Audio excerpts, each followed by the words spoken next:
The goal here is not to see if we can break a record lap time, but rather to see what the variance between the two cars is.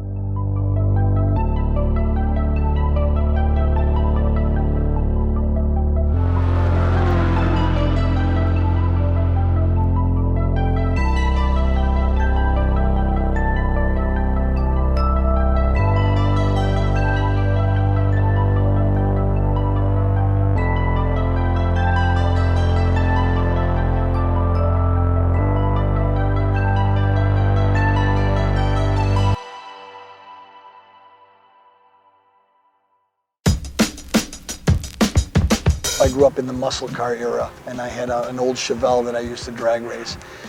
But you know, we always saw the posters on the walls of the Lamborghini and the roof turbos. When I got my first 964 turbo, I was just so impressed with the fact that a car with such a small motor could be so fast and so solidly built.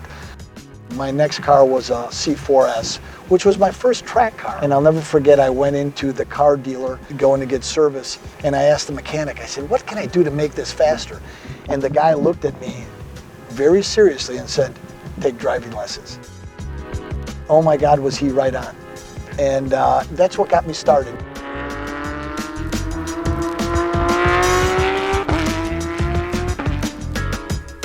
Sharing the cars and the memories with your kids is far more important than the car itself. One of the protocols when I get a new car is I am never the first to drive it. My son drives the car before I ever drive it.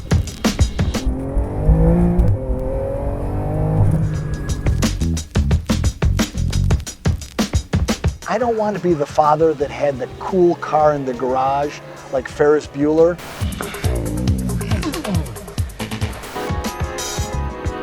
So the 2RS is actually a perfect representation of the ultimate car for the reason that it can be a daily driver. You can drive it to the office and you can take it to the racetrack. I thought the best way to have this comparison be accurate would be to have a professional race car driver do it. Both cars, same day, same track, within minutes of each other. Road America is kind of a perfect place to be able to do this challenge because you have 14 corners, but a lot of really long straightaways. I personally believe that the lap time won't be so far away. I think that the RS will gain a ton of lap time on the straightaway, and the Cup car will gain a ton in braking and cornering. Steve went through a lot of great lengths to make sure that the cars are as comparable as possible. He contacted Pirelli, and they've been a good partner in this, and they've given us, for the Cup car, their DH racing tire. For the GT2 RS, they gave us their Trofeo R tire, which is their street performance tire that's almost like a shaved down slick. As far as tire combination goes, this is as evenly matched as we could get. I'd personally really like to see the GT2 RS win. I think it would be a cool story, and it would show what Porsche has really created. The evolution of how they do their cars, to me, is always what's the most amazing. They actually do use racing to progress their product.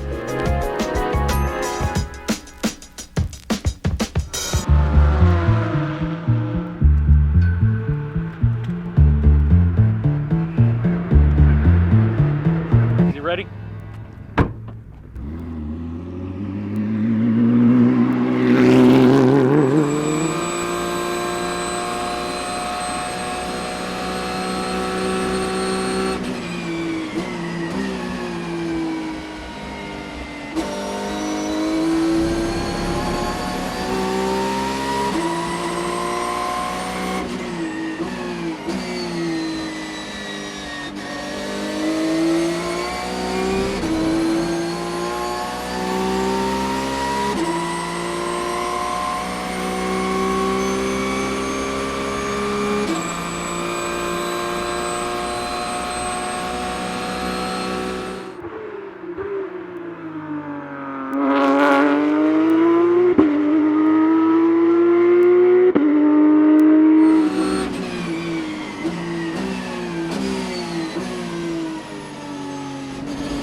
You could really feel the power advantage of the GT2 RS as you accelerated out of the corners, and you could feel it as it started to build down the straightaway, and it never really felt like it stopped pulling.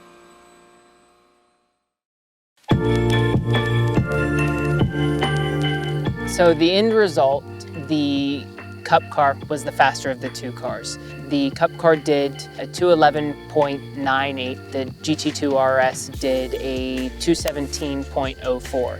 So a pretty substantial difference between the two, which, to be honest with you, I expected the Cup car to be faster, but part of me really wanted the GT2 RS to come out on top. But after you drive them, you start to realize why the gap was where it was and how each car excelled in the areas it was supposed to excel in. One of the biggest differences on the track was the kink, the famous kink. And the Cup car, you're able to go through with just a lift, if maybe a slight brake. But the GT2 RS was a pretty heavy brake to be able to make it through the corner. So by the time you got to Canada corner, turn 12, the GT2 RS hadn't made up any time on the Cup car. So you basically lost out on one potential straightaway. For me, the approach between the GT2 RS and the Cup car was extremely different. And I found in the GT2 RS that you start to drive it like a race car because it feels like the race car. You know, you sit in a Porsche and it feels like a Porsche. So the Cup car over the course of my 5 laps got faster and faster and faster. The GT2 RS, it would go faster and then slower and then faster and then slower because you're trying things. You're trying to learn the car, the nuances, what it's going to do and how it's going to respond. So it was tricky to get everything I could out of the GT2 RS. For me, the big takeaway out of all this is that a street car is a street car and a race car is a race car. However, if you are going to put a street car on the racetrack, the GT2 RS is a monster. It was really, really impressive, and I'm glad we were able to take the two cars and look at them as stock and compare them up against each other. The Cup car was not a shock to me. The most important thing was to set the benchmark for the GT2 RS. And while the GT2 RS came in maybe a second or two slower than I had anticipated, it was interesting to hear Bryan's perspective of how the car felt. I will say that 217 time will probably be faster than most people driving Cup cars this weekend. That's pretty impressive. It's a car that you can now turn around, stop at the grocery store on your way home and pick up the kids. I would ask anybody to bring their street car, and I don't care if it's a Koenigsegg at this point, and test it and see how it does. We've now established a benchmark for a street car. We all know Nürburgring times, but what is it in Road America? And we established it. We now have a benchmark, so mission accomplished.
Bye.